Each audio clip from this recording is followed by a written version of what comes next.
Good morning. My name is Annette Allen. I am a business development specialist with the value added branch of Manitoba Agriculture. It is my pleasure to welcome you to the Getting Into Retail webinar series hosted by Manitoba Agriculture. I will begin today's session with a land acknowledgement. We recognize that Manitoba is on the treaty territories and ancestral lands of the Anishinaabe, Anishinaabeg, Dakota Oyate, the Nessalan, and Nehethawak peoples. We acknowledge Manitoba is located on the homeland of the Red River Métis. We acknowledge northern Manitoba includes lands that were and are the ancestral lands of the Inuit. We respect the spirit and intent of treaties and treaty making and remain committed to working in partnership with First Nations, Inuit, and Métis people in the spirit of truth, reconciliation, and collaboration.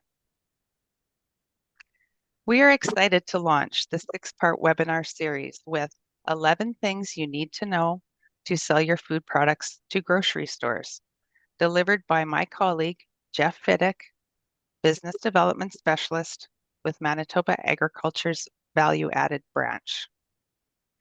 The Value Added Branch supports the growth of the food and agri-product sector by providing business development and product commercialization expertise at the Food Development Center through a streamlined single window approach. Jeff and I are 2 of 6 business development specialists with the Value Added Branch, located throughout Manitoba. Our business development team equips Manitoba's food and agri-product companies with the tools and knowledge needed for sustainable growth by providing free consultations and strategic guidance. We offer access to funding opportunities, training, and a wide range of resources. Our services include market intelligence, retail readiness, regulatory guidance, pricing strategies, market development, export preparedness, and connections to key business service providers. Jeff is a seasoned sales and marketing professional with over 20 years of experience in consumer packaged goods and extensive experience in the food industry. I will let Jeff tell you a little bit more about himself during his presentation. Today's webinar is being recorded, and Jeff will respond to questions at the conclusion of his presentations. So please pop your questions into the chat function and we will field them at the end. Jeff, the floor is yours. Great. Thank you, Annette. Welcome, everyone. As promised, I'll tell you a little bit more about myself. I do have a commerce degree, so maybe a bit of an anomaly in the Department of Agriculture. There's only a few of us. I majored in marketing and general business, and as Annette mentioned, I do have extensive sales experience and basically a marketing career that spanned 20 years prior to joining government. The value that I bring to our clients in the value-added branch is that I've got 12 years of that direct experience in the grocery sector. So I started my career as a category manager for a division of Loblaw companies, and I managed top-line sales of about $16 million and was pretty well given carte blanche to run the marketing program for this department. And I had great outcomes, and it was a great fun job. Due to circumstances, I left that, and then I decided to try life on the other side of the desk. So then I was a sales agent for essentially a small startup business that had recently entered Western Canadian market. So my job was to go around to stores and either convince them to list the product first of all, or if they did have the product, to add more space, and most importantly, to set up end displays. And that's something that I'm a broken record about because I know from personal experience the value of getting those end displays, those off-shelf displays in stores, because that's where you're really going to do your tonnage. So anyway, let's get moving here. Okay, before we get into the 11 things you need to sell your food products to grocery stores, I want to briefly mention farmers markets and what a wonderful resource they are for food entrepreneurs. They're an excellent testing ground, and I really encourage you to use these with this goal in mind. So before you go approaching any grocery store, whether it's a local independent or a chain retailer, you really want to try and nail down your recipe, your pack size, your packaging, your labeling, a brand, your pricing, ideas for discounts. And you also want to test the effects of discounts and track the results. So I look at a farmer's market not just as a place to generate revenue and to sell product, but if you've got retail in your future, then you really want to be tracking results. You want to try different price points, see what the market will bear, and do these different experiments. And you also want to track everything. Because if you've got metrics to counter a retailer's objections, then that's a very powerful thing to have. That's a really powerful thing that you can share with them.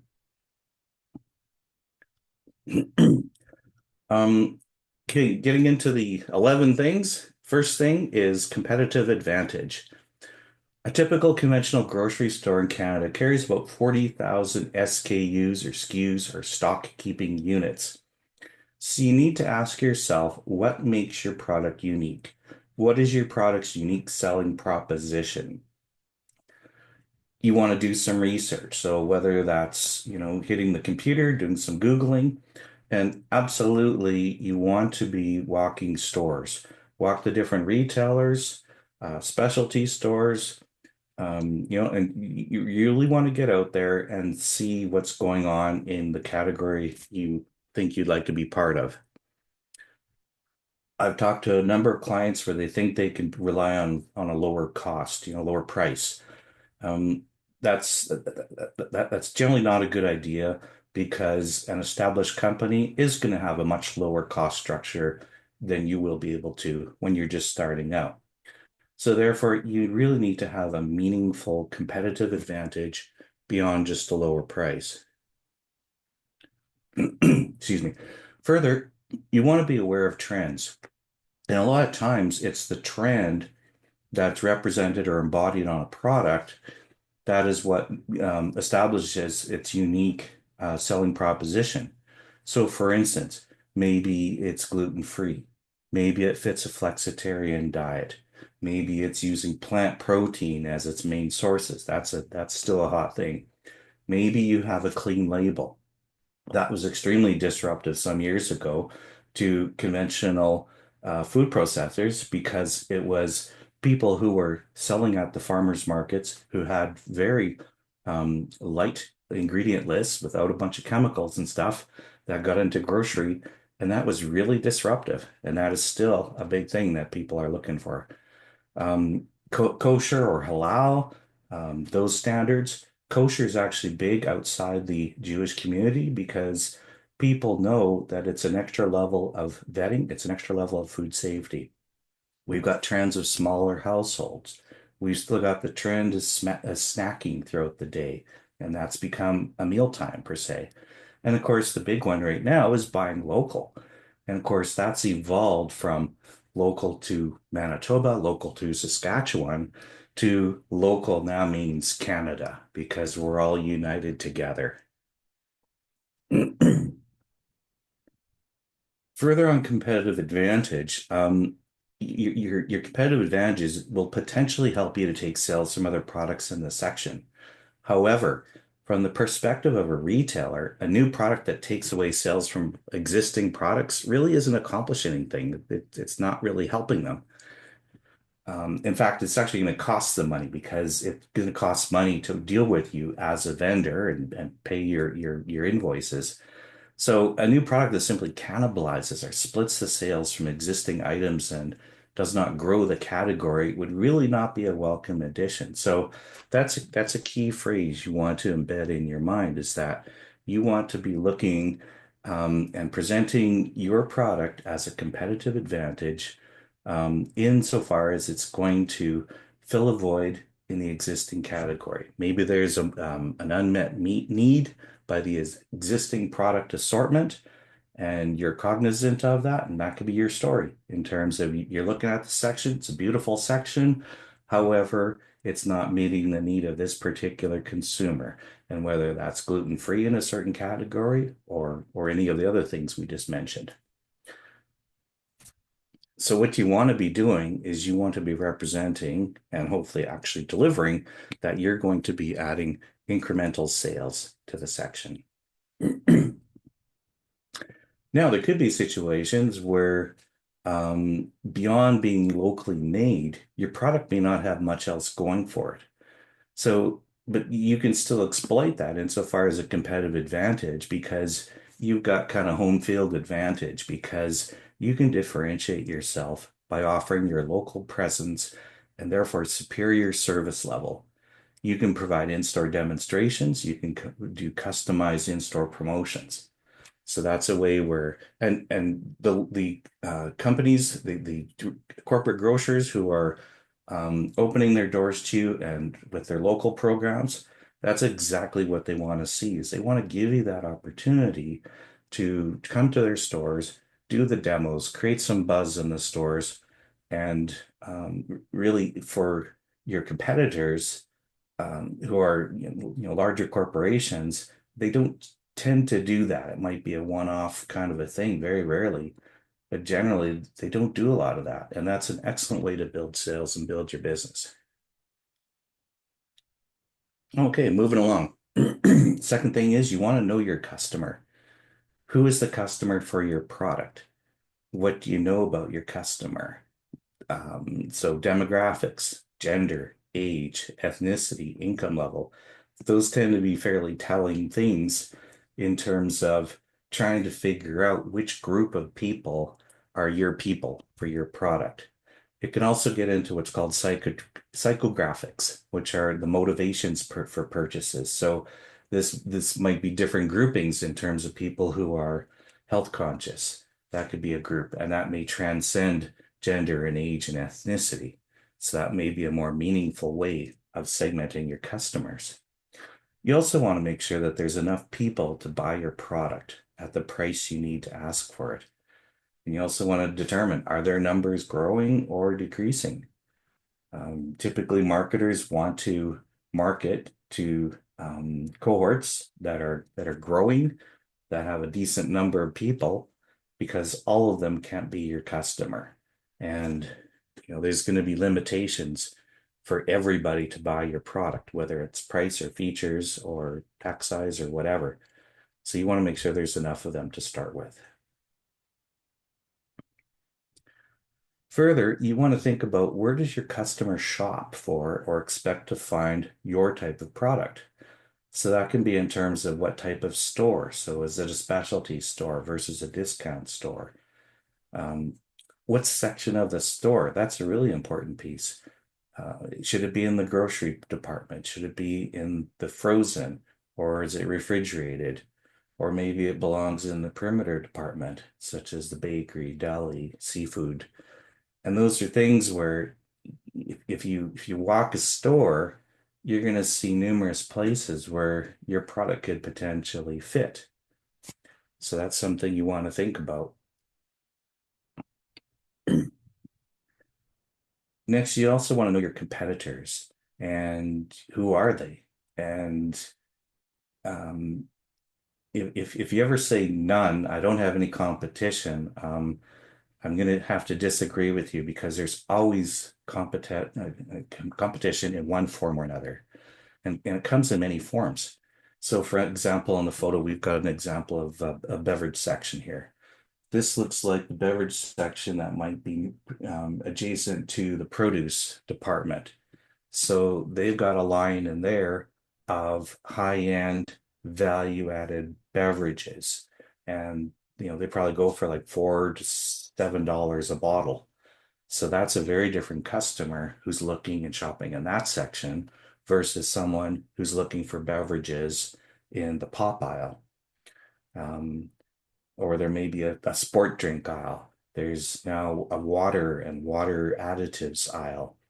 And in terms of competitors, it can either be with bottled, ready-to-serve beverages, single serve, or maybe there's ones that are take-home, larger containers for dispensing at home.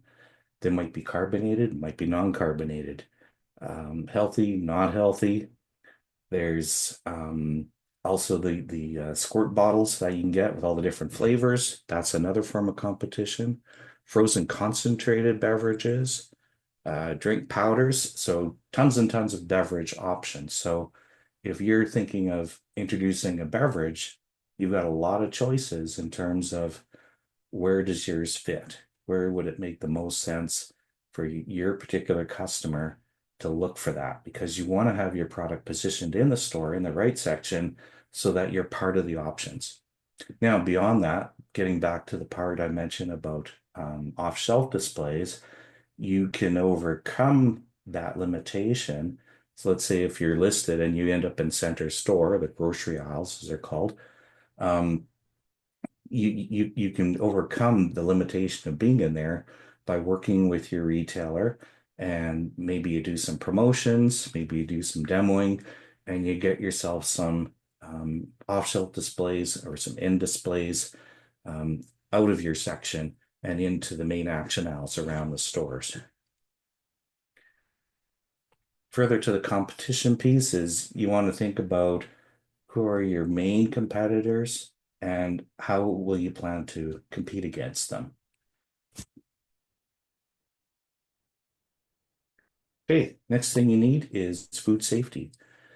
There are basic food safety requirements. So when you're selling in a farmer's market, it is fairly loose. There are a list of items where they cannot be sold at a farmer's market, or they can be sold at a farmer's market if they are produced in a licensed commercial kitchen.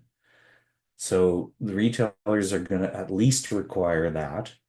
And they're also going to require that you have your traceability requirements in order.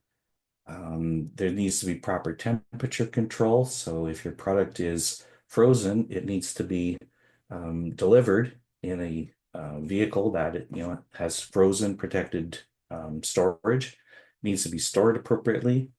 And you may also require to have your Safe Food for Canadian Regulations license, or FFCR. We have a lot of details on this part here, and what we're going to do afterwards is we'll send you a list categorized by these different things that you need, and it's all going to reference you to our website where you can get all this stuff for free, and it'll give you all the directions of what you need. Excuse me. Okay, next, packaging. So you got to have your product packaged in an appropriate container, and it's got to both be functional and aesthetically pleasing. It's got to be appropriate to the space where it's going to reside on the shelf or in the store. It has to either be tamper evident or it has to have tamper protection. Tamper evident means that if let's say you've got a bottle and there's a cap on the top, if you put a label across that with really heavy adhesive, so the only way to get the label off is to twist the cap and it destroys the label. So it's not preventing someone from tampering with it or opening it while it's in the store, but it will be evident that if that occurred, that's a caution to the consumer to not purchase it. Tamper proof, of course, is if there was like a plastic cover over top of it, and you had to get the scissors and the knife out to open that thing. Your packaging needs to be commercially appropriate. So it's going to have to be a higher standard and a higher level of professionalism than what you're using at the farmer's market. And you can tell when you walk a store just that everything pops, everything is just to that higher standard. It's very professional looking. And not to knock the farmer's market, but there's a lower standard of requirements in terms of the rough and tumble that the product needs to take because you're personally bringing it, you're personally handing it to each customer, so it's not having as much of a trip to get there. Just like food trends, whether it's in grocery, whether it's in food service, there's also packaging trends. So we've seen some things where pouches have become popular in the last few years. So and there's always something evolving there in terms of answering consumer, eating trends. So the snacking trend may have resulted in smaller packages, or packages with the resealable top, so you can have a couple, then reseal it and keep the rest fresh for later. You want to be cognizant of the implications of choosing a certain size of package, as you're going to have to need you're going to need to fill that package. So, for instance, if you happen to get a great deal on a jar that fits 450 milliliters of jam, well, you're going to have to fill that jar with 450 milliliters of jam. And what is the total cost of that? And therefore, what are you going to have to retail that product for you to make your margin and to allow for all the costs of the channel partners along the way? We have a chart that I'm going to introduce to you in tomorrow's session about pricing and costing, and that will help us deal with those kind of opportunities, just in terms of how much is the right size. You also want to make sure that your product is going to fit the shelf space where it's going to be placed. So, if your package is too big for where it's going to reside, then it's going to be really tough for your retail partner to put it on their shelf as you would like them to. Just another implication in terms of costing of things. The model I'm going to show you tomorrow essentially asserts that for every dollar of cost of goods, you need to get $4 retail from it, from the end consumer. So the implication of that is that for every 10-cent increase in something like your packaging or your label, your retail price needs to increase by a factor of 4. So in this example, that's another 40 cents. So there is a bit of a multiplication that occurs there. Next thing that's really important is labeling. And once you're selling to retail, your product must be labeled according to CFIA, Canadian Food Inspection Agency requirements. So that means it has to have a nutrition facts table. Processed foods, most of them, if not all of them, are going to require that. There are some very few exemptions, but most of the time you're going to require that. We can help point you in the right direction of where to find affordable services for getting those. You're also going to have your most of the information on your package or your label in both official languages. You're going to need a UPC barcode. Um, uh, Also, there's a lot of details when it comes to properly labeling the package. And I've personally reviewed some for clients. And then just to be safe, I'll pass it on to a colleague with CFIA, and they come back with another 20 things that I missed because I'm not an expert in that. That's not my area of expertise. So, but there are people out there who you can hire their services. They're very affordable and they're worth every penny, because if you make a mistake on your labeling and you get 5,000 of them printed, and then all of a sudden there's something missing, if there's something that's inaccurate or what have you, the implication could be that you have to throw those labels away and do another batch. So that's something where you really want to try and make sure that you've got everything set before doing big print runs. Also, too, just another point on labeling is branding. And I've had a couple clients now where they may have started out and it was very specific. So let's say let's say I started Jeff's Cinnamon Bun Company. So that's very specific to that one product. So it's really limiting now, or it kind of seems silly if now Jeff's Cinnamon Bun Company starts making, bread or hot dogs, or whatever. We start making other stuff. It's not going to make sense to the consumer Further, if my brand is Jeff's Cinnamon Buns, again, that's an extremely limiting brand. So you kind of want to try to avoid putting specific product identifiers into the brand. You're better off to have a brand that can transcend a variety of different products. So a better company name might be Jeff's Baked Goodies Company, let's say. So that allows Jeff to add other products into the line and it'll still make sense so long as they're all within that baked goodies kind of category. And then so far as a brand, let's say we call it Jeff's Best or Fresh by Jeff or something like that.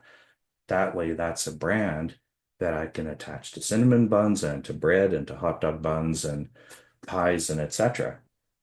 So there's a lot more utility there, and you can grow your SKU base and just keep leveraging that brand that you've created.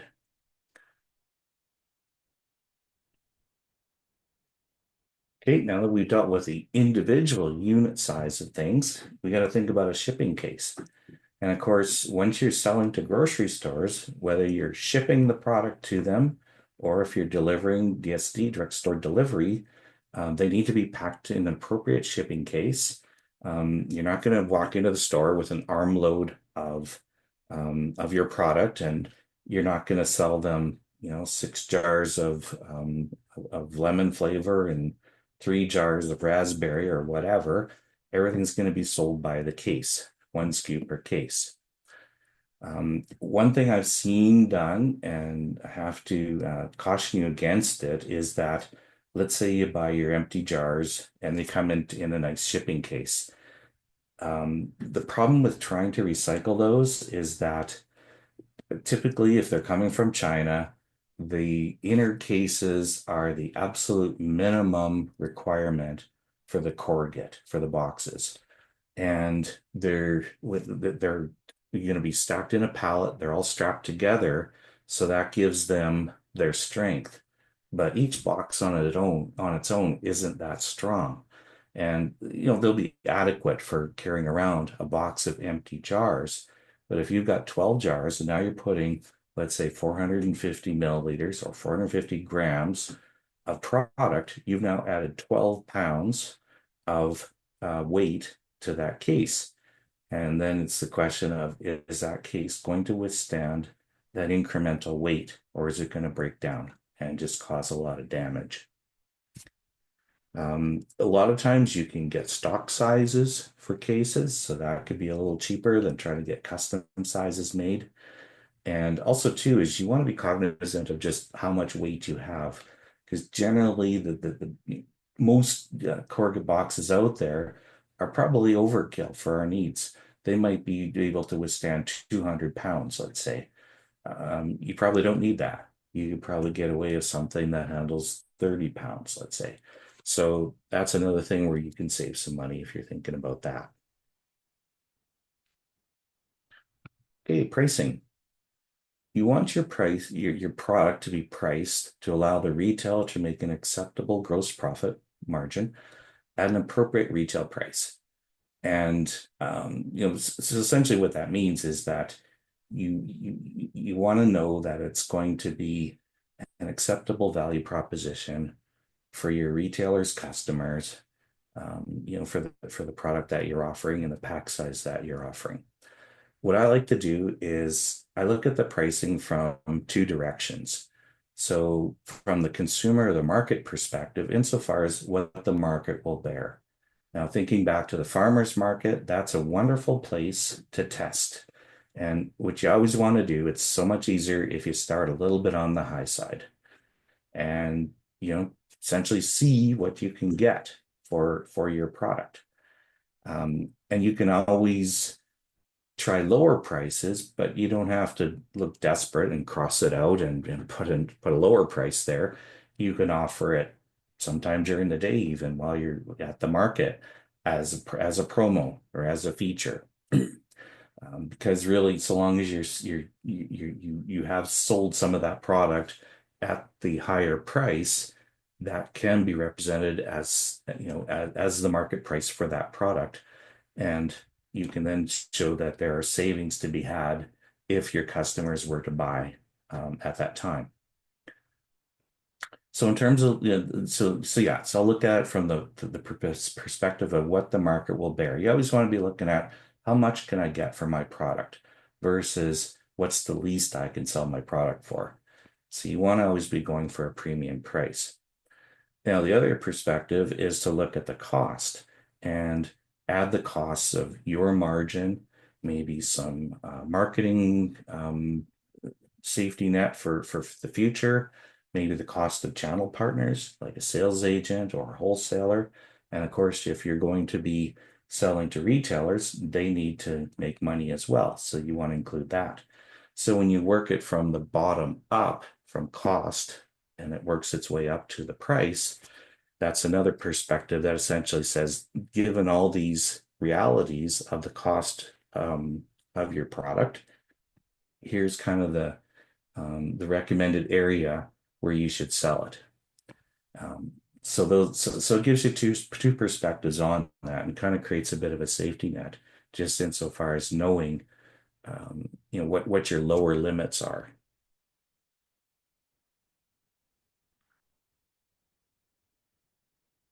And just in terms of the retailers, so um, each retailer, and we're talking about the corporate retailers or the chain retailers, so Sobeys, Safeway, Save-On, Co-op, Superstore.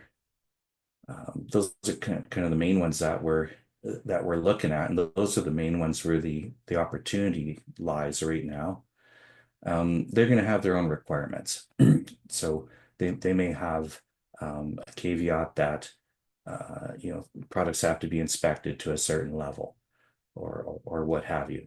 And really it's their stores, it's their property. They have every prerogative to do that. So a lot of times you can ask for their vendor manuals, or a lot of times they're even freely available online. You just do a search for it, and yourself and your position are referred to as vendors by the retailers. And I've seen people mix that up. You're the vendor because you're the seller as far as they're concerned. Your suppliers, so if you're buying raw materials, you're buying boxes, you're buying labels, you're buying flour and sugar and salt and all that, those are your vendors, and then you're the buyer. So you want to understand and respect the rules that each retailer has for you. All right. The next thing you want to be cognizant of is you want to have capacity. And this can be in a number of forms. So it could be the capacity to, first of all, an overriding is to serve those kind of accounts. So that could be production capacity. It could be insofar as even the administrative capacity, because for every order you receive, well, how are you going to do that too, right? So how are you going to figure out that, or in terms of taking orders? What systems do you need to put into place so that you can efficiently and effectively accept their orders, pick their orders, fill the orders, produce the stock, produce the goods to actually fill the orders, make the deliveries, and then store servicing. Again, I'm a broken record with this, but that is such a huge piece in terms of the follow-up and the visits to the stores. And it's something where everything takes time, and there's only so many hours in a day. So how much can you do by yourself? How much how many more people, how much more help, or maybe different systems would you require in order to do more? One great thing I know with working with the retailers I mentioned earlier is that with their local programs, they're being really awesome in terms of allowing you to pick how much capacity you're ready to serve at this time. So if that's one store, they're perfectly fine with that.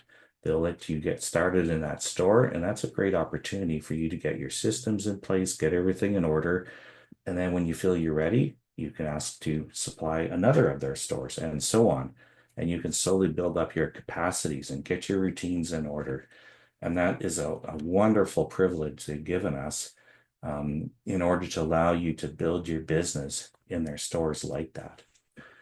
And ultimately, what you want to be doing in any situation, all of us aspire to do this, is we want to under promise and over deliver. Okay, so those were the first 10 of the 11 things. And the 11th thing is actually kind of a big one. It's a whole ton of stuff lumped into one, and it's under the caption of your business. So, in order to um, supply a corporate customer, such as a retail store, you really should establish a business. It can be a sole proprietorship, it can be a partnership. That's perfectly fine. You can talk to your tax advisor insofar as whether it makes sense to incorporate from that perspective. You can talk to your lawyer insofar as liability and whether that's anything worth investigating. But you want to reserve a business name. You want to register your business name with your provincial company's office, and you want to have a proper business address because by law, CFIA requires that there be a mailing address on your label or on your package so that a consumer can use good old-fashioned snail mail to reach out to you. It doesn't have to be a physical address. A post office box is perfectly acceptable. A website, of course, is or an email is the way most people communicate. Those are optional. That's actually not required. And you may never get a physical letter in the mail, but that is required. So you want to have you don't want people showing up at your house basically, or you don't want mail coming to your personal residence. You want to have some separation there. So have something that allows you to do that. You also want to have some sort of proper business contact information because you do want to try and portray yourself as a professional business. So if you're planning to have customers call you to place orders, you're going to need a phone. Maybe you're going to email them. Maybe it's nice to have a website if people want to look you up and learn more about your company. So, and of course, social media. That's another big thing today that can really help you build your business. So all those little pieces help establish you as a real business. And if it's not motivation enough to start a business just for the sake of doing business with these retailers, you're also going to need it insofar as setting up a business bank account so that they can pay your invoices. You also want to be able to purchase ingredients and supplies from wholesalers. A lot of wholesalers will not sell to the public, but they will sell to other businesses or to the trade. Also, too, you're going to want to purchase business insurance. You're also going to want liability insurance for your business. And this is absolutely required when you're dealing with the chain retailers. They have different amounts. I think I've heard 3 million out there. It might be as high as 5 million. Each one is a little bit different. You might also want to acquire a federal business number, also known as a GST number. If your sales are less than 30,000 in a year, you don't need to report GST, I believe. Also, too, I know in Manitoba that our PST laws mirror the GST laws, and on most groceries that are purchased for later use, there is no PST or GST. The exception comes if you're buying convenience items like one donut or a single serve drink or something like that. Okay, so that's our list. And one final comment here is something I recommend, not required, but it really helps, and that's to learn grocery industry jargon. And they have their own language, there are terms they may use, and it's just like learning a foreign language in a way. is that if you want to communicate with someone, if you want to do business with them, you need to learn their language. So we do have a glossary of various terms that we'll provide you the link for, and you can get free access to that on Manitoba Agriculture's website. The second thing too is no disrespect intended to independent store owners or stores. They're awesome. About 27% of all retail food in Western Canada is sold through independents. A lot of times their strength might be kind of twofold, one in the inner cities and also in the country. And the advantage with those stores is that a lot of time it's an owner operator situation. So the person stocking the shelves could very well be the owner. And if you're able to build a relationship with them, they're also a treasure trove of information.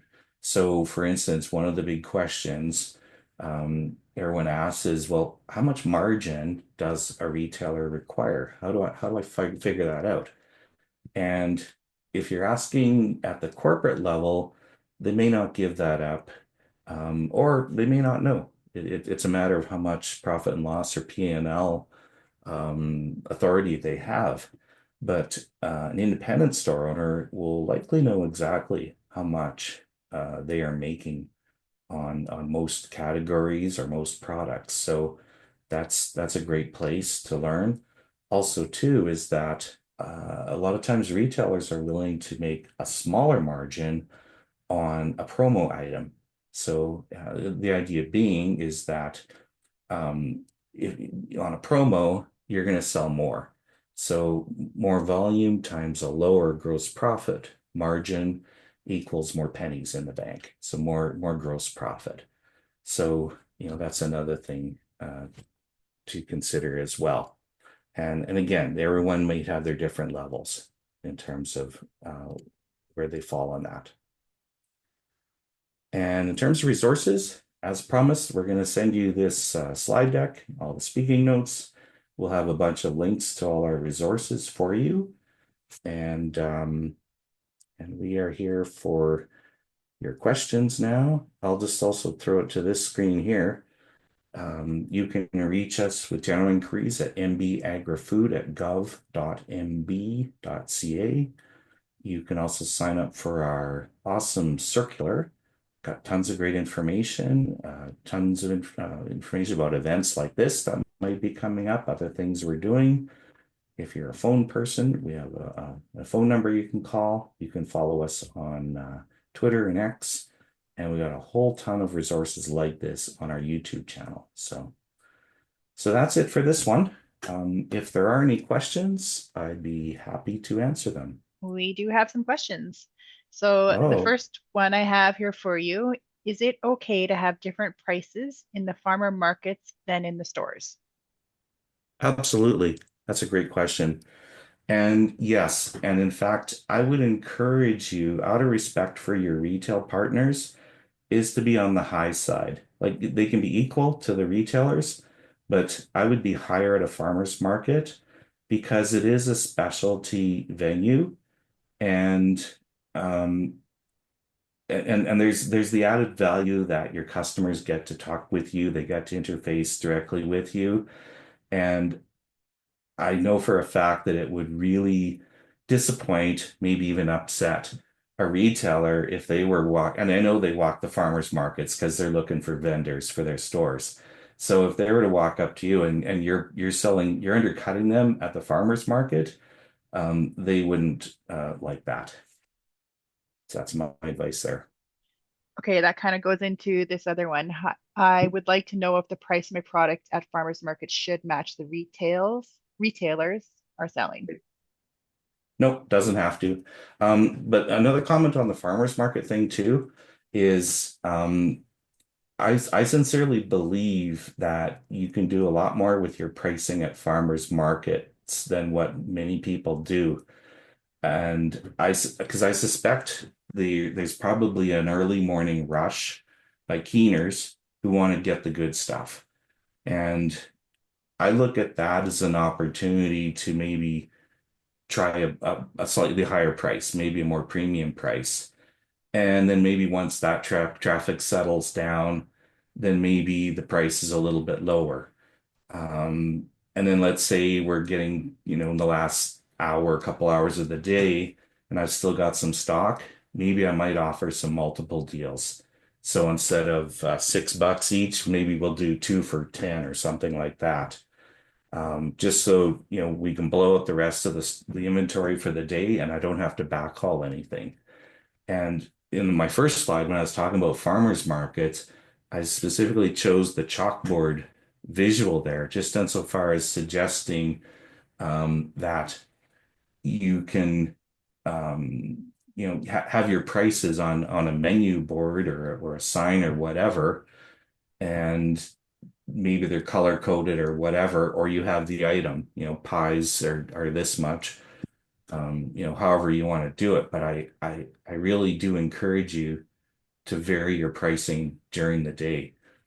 When I was a category manager, I used to bounce my prices all over the place, and it caused a lot of confusion, but it was a good thing because people stopped knowing how much something was supposed to cost.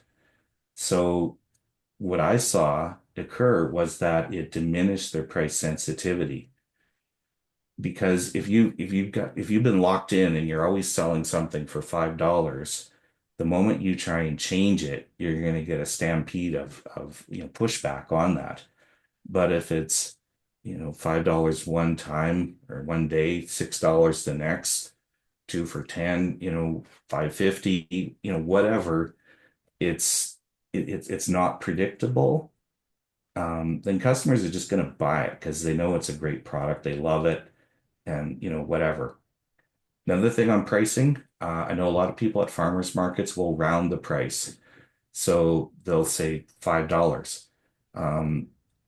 People are funny in that they do what's called, they concatenate the pennies. So you could charge $5.99 and it's still $5 for them, kind of thing. Maybe that's not a great example. Let's say $4 and $4.99. So then it's still below a psychological barrier.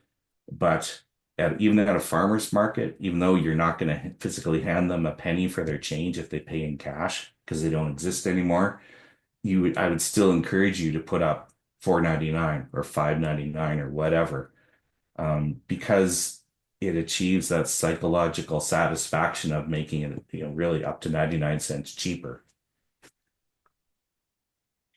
Okay. What's next? Next question. How do we get the retailer manual? I think I've got possession of a couple of them, so we can shoot you links to them. Barring that, you can ask a retailer, like if you're working with someone, you can ask them if they can provide it to you. But I'll make a note to see if we can include the links to them, the ones I'm aware of, on the materials we send out to you probably tomorrow. What is the best approach to introduce imported African products, such as spices and processed foods, into retail stores? While Asian food products are widely available, African food products are still underrepresented. Sure.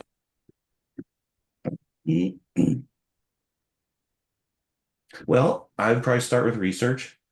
I would get a sense as to, I think the low-hanging fruit there is going to be people from Africa who are most familiar with those flavors and those seasonings. Another one might be people who have traveled there, who aspire to travel there.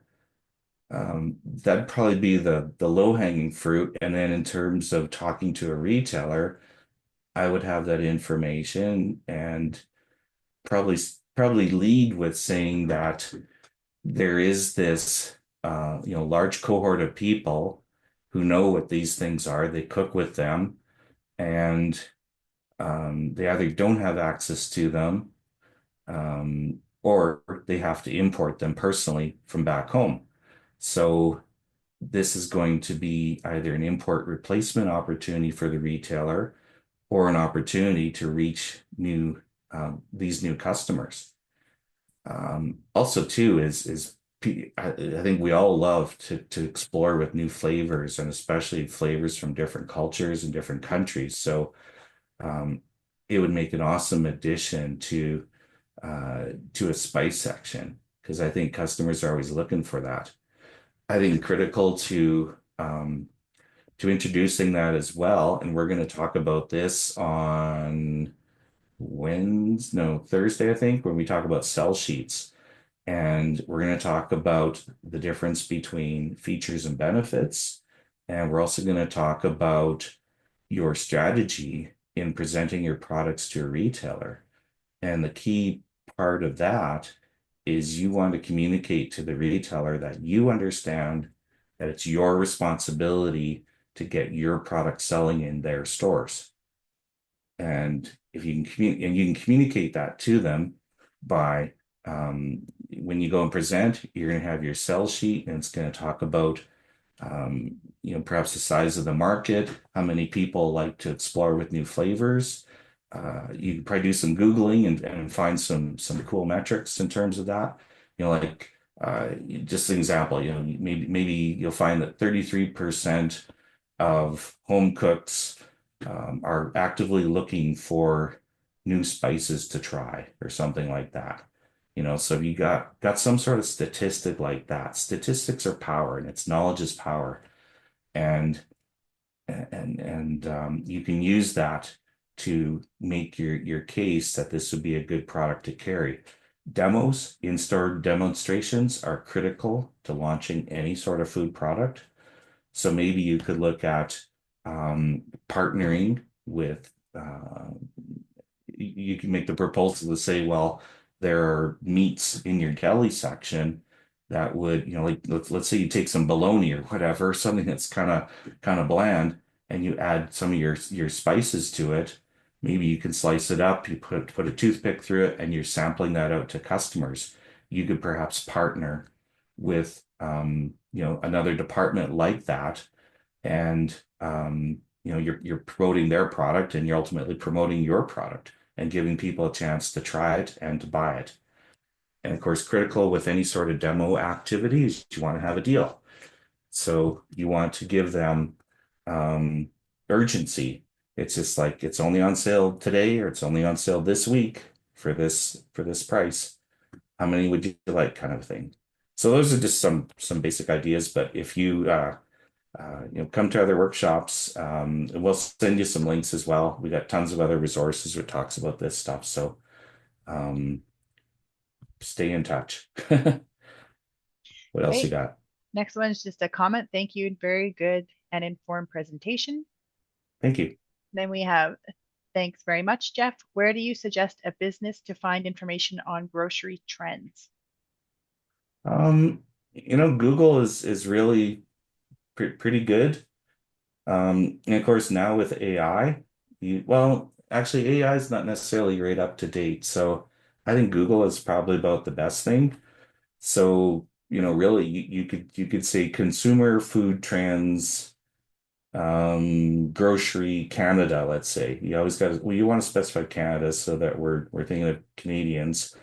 Another great source of trends for the grocery industry is the food service industry, because a lot of times things may start in the food service area and then they make their way to grocery. So let's say, as an example, last year when my wife and I went out to Burger Week in Winnipeg, we found a lot of smash burgers, and oh my goodness, they're good. That's like the greatest invention ever. And we were in our Safeway store shopping last weekend, and there was a box of smash burgers. I don't even know what they cost. It's just like I couldn't grab it fast enough and throw it in the cart. It's like, oh, that's perfect, because I was shopping for a burger smasher, and there's like 50 options to get, to look at. And I'm terrible at making decisions.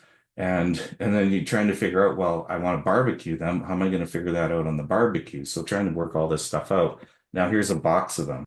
And that's coming from the food service, end of things. And someone thought to package this for consumers, so there you go. Great. Thanks for the info today. We are building a space to manufacture our food. Is there someone who can do a site visit to help us design the right space so that we are preparing for growth and certification? Hmm. Um, that is a good question. I don't know if our inspectors are in a position to do that kind of consulting. Maybe we might have to look into this one more. I don't know the answer off the top of my head. If you could please email mbaagrifood at gov.mb.ca with that question and your contact information. Um, Include please where you're located, and that should help inform who will we'll see who we can find for you. It may have to be a private consultant. I'm not sure, but we'll see how much government can do for you. Okay. If we are only certified to sell in one province due to health inspection restrictions, are there any stores that we can sell in, or because of the larger chain, do we need the full HACCP slash safe food for Canadian cert to sell, even just in one province? No, typically you should be able to sell. Let's say your product is meat and you're provincially inspected. So yes, therefore you're bound by your provincial boundaries. However, I know from working with some of the chain retailers that I believe they did have a specification that they only want federally inspected meat, for example, in their stores. However, they did um, agree that we'll let you supply up to 10 or 15 of their stores with your provincial inspection. So I think there is a workaround, just a matter of asking. So I think it is possible. So it's just a matter of talking to your retailer contact. Okay. And if you need any contacts, pop us a note to mbagrifood@gov.mb.ca and let us know where you're located, and we may be able to connect you. Okay. The next one, pricing is really the biggest issue for me. What is a typical margin that sellers desire? Obviously, it can be very different between stores, but a range would help me decide what is an appropriate amount to charge. Sure. We're going to get into the weeds on this tomorrow, so please try to attend tomorrow if you can. My short answer is probably between 30 and 35% gross margin on retail. And I'll show you a detailed an easy way to figure all this stuff out in our workshop tomorrow. But yeah, most retailers, like I know when I was doing it, and it depends. It does depend because you may be selling something that is used by, let's say, one of the service departments. So maybe you're selling frozen cookie batter to the bakery department. Well, that's what we call a bake-off item, and I know for that they need 45% gross margin because there's some labor involved. So the more labor there is, the more margin they need. The lower the labor, the less margin. But typically, most grocery items, I think they try to target 35%, and with discounts and stuff, it may average out down to 33%, let's say. And as I mentioned, they may be willing to take a lower margin, maybe 30, maybe 25, 27 on a promotion. So if you've got a hot deal and there's, 50 cents off, dollar off, or whatever kind of promotion, and you're, if you can get yourself an end display, an off-shelf display, you may see a 3 times lift in your tonnage. So, 3 times a smaller amount of pennies is a lot bigger gross dollars. So, um, so yeah, that's the range. That's the general range. There's also another thing too we're going to deal with tomorrow is you wouldn't be subject to it now as a new retailer. That's kind of who I think I'm talking to in terms of this group is right now, if you're accessing the retailers under their local program, you're not going to be subject to them asking for program monies or inside monies or over and above O&A funds, basically different names for different uh, types of marketing funds. So you may reach a point when you're so successful that they come knocking and essentially say, "You're so successful, we'd like you to start contributing to our marketing programs." And maybe that's, 5% or whatever. Um, I understand that those numbers could get as high as 13% for some of the conventional retailers. And it depends. I think it's a negotiated thing. So, but we'll discuss that fully tomorrow. Great. There is still a lot of questions here, but just for sake of time, what I'll do is I'll make sure you guys get all of these questions that you can respond directly to Sure. them, Jeff, and Sure. I will invite Annette back on here if she wants to do the wrap up. Okay, sure.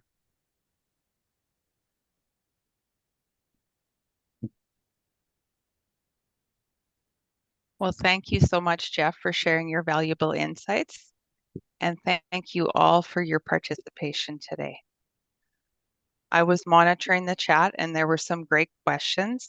And I do believe that many of them will be addressed in our upcoming 5 webinars. So stay tuned. However, if you have additional questions, like Jeff said, please feel free to email us anytime at mbagrofood@gov.mb.ca.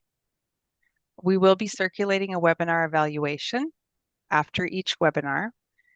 We really value your feedback and we use the information gathered to develop future programs, resources, and training. So we would really appreciate it if you would send us your thoughts. And we hope that you will join us again tomorrow. Same time, same channel for the second webinar. Have a great day.